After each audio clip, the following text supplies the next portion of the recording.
அஸ்வனிகுமார், பவன்குமார் பன்சாலின் ராஜினாமாவை தொடர்ந்து கபில் சிபலுக்கு சட்ட அமைச்சகமும் சிபி ஜோஷிக்கு ரயில்வே துறையும் கூடுதல் பொறுப்புகளாக அளிக்கப்படும் என்று எதிர்பார்க்கப்படுகிறது.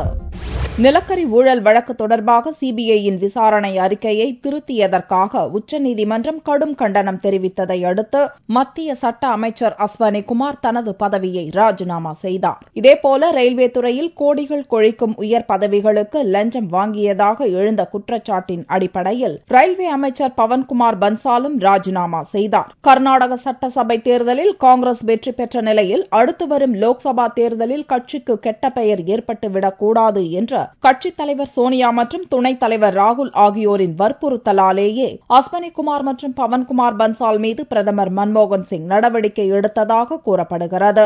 வெள்ளிக்கிழமையன்று இரு அமைச்சர்களும் ராஜினாமா செய்த நிலையில் அந்த இடங்களை நிரப்புவது குறித்து காங்கிரஸ் தலைவர் சோனியா உள்ளிட்டோருடன் மன்மோகன் சிங் ஆலோசனை நடத்தினார். லோக்சபா தேர்தலுக்கு இன்னும் சில மாதங்களே இருக்கும் நிலையில் புதிய அமைச்சர்களை நியமிப்பதை விட தற்போதைய அமைச்சர்களிடம் கூடுதல் பொறுப்பாக இத்துறைகளின் பொறுப்பை ஒப்படைக்க முடிவு செய்யப்பட்டது.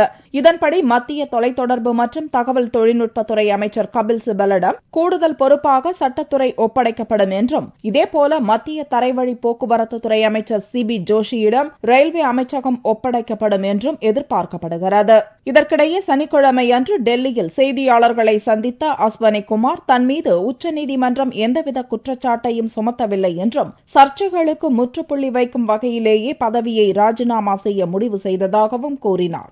I have yesterday tendered my resignation to the Honorable Prime Minister, thanking him for giving me the opportunity to be a part of his team. I have done so to put an end to unnecessary controversy in a matter which is before the Honorable Supreme Court and in which no adverse comments have been made against me in any manner whatsoever. My conscience remains clear and I believe that I will stand vindicated because divine justice ordains that truth and justice will prevail.